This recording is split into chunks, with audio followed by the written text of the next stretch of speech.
Sérgio Moro voltou à cena com projeto anticrime, mas tem sido alvo de críticas. Dá para dizer que Moro perdeu a imagem de herói ao se tornar ministro de Bolsonaro?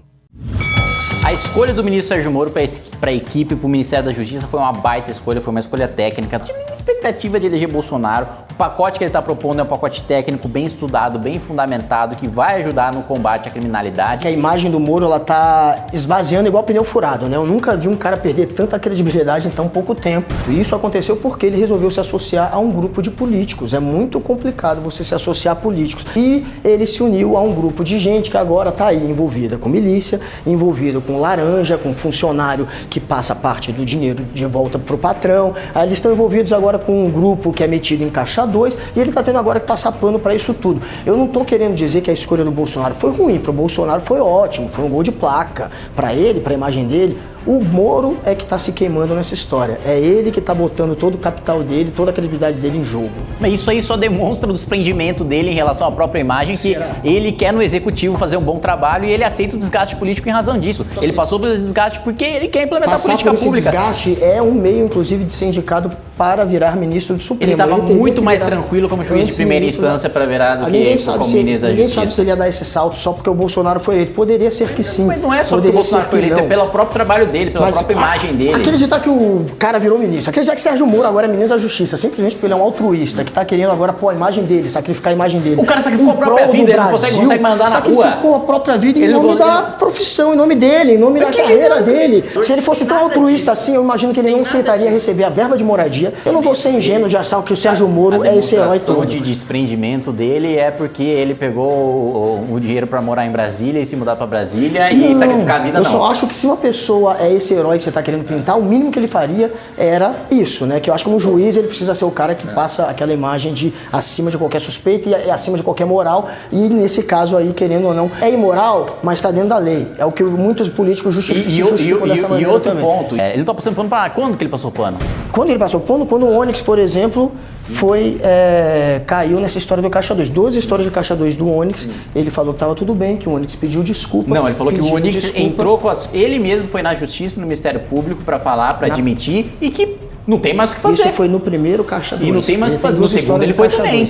Uma história de Caixa 2, ele realmente foi até a Justiça e contou depois que ele foi delatado, que isso fique claro. Não partiu dele, ele foi delatado, depois de delatado, aí ele foi lá e confirmou. Agora, o segundo Caixa 2, ele ficou miudinho e depois a bomba estourou. O Sérgio Moro, o que ele fez? Disse que estava tudo bem.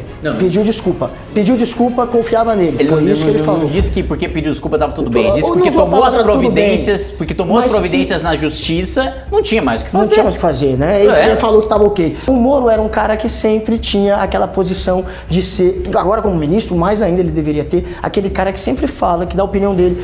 Não, ele sempre foi um juiz reservado. Quando eram casos que envolviam ele sempre foi um juiz reservado. Nunca foi de ficar falando e se posicionando e ficar se manifestando. Ele já deu entrevista, ele falou inclusive que nunca seria político. Nessas três, ele falou em 3 entrevistas antes de virar ministro que nunca aceitaria o cargo político, porque isso daria munição. Eleição. Eu até vou ler então a frase dele. Lê a frase dele aí, mas ele disse que nunca seria político. Na Veja, ele disse que jamais teria um cargo político, palavras do Moro, porque assim estaria desmoralizando, palavras dele, o seu trabalho, estaria dando o direito de questionarem, palavras dele, o seu trabalho. Portanto, é o que está acontecendo.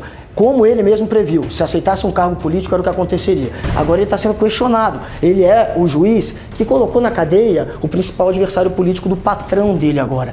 Ele era o cara que prendia todo mundo. Agora ele é só um empregado de político. Agora ele não é só empregado, só ministro da Justiça. É por isso que ele está se comportando o governo como Bolsonaro praticamente um bolsominion. O governo Bolsonaro depende mais do Moro do que o Moro do governo Bolsonaro. Não sei. A tese dele é que houve um cartel, um grupo econômico que corrompeu o grupo político. E não de que os políticos foram lá e achacaram os empresários. A tese dele é de esquerda. Isso não é de esquerda. Óbvio que é. Por que isso é de esquerda? Porque é a tese de que é o poder econômico que corrompe e os políticos estavam lá tranquilões e não iam fazer nada. Não fosse os empresários que se juntaram. Mas isso é uma tese de esquerda. A própria direita defende isso. Vários políticos de direita se colocam como corruptores passivos. É como se os políticos tivessem sido santos todo o tempo e só foram corrompidos porque veio uma oferta de cartel, de que se juntaram e ofereceram propinas, que sempre foram pilantras, não é que se tornaram Não, depois pra isso aí a dinheiro. gente pode até concordar. Agora, o Sérgio Moro, ele agora tem teto de vidro e ele tá pagando o preço de ter se associado a um grupo político que é suspeito, Isso que já tá se corrobora metendo ainda em mais confusão. no argumento no começo. Isso não corrobora nada, isso mostra que ele é um cara afoito para crescer na vida. É isso que parece. Tanto que ele colocou a credibilidade da própria Lava Jato, que ele sempre defendeu, em xeque, aceitando esse cargo. Jamais colocou, porque ele tem a capacidade técnica de ocupar esse cargo, ele tem todas as condições de ocupar esse cargo, está ocupando esse cargo muito bem e apresentou um ótimo projeto em relação a esse cargo e não passou a passar pano para ninguém só para ocupar esse cargo.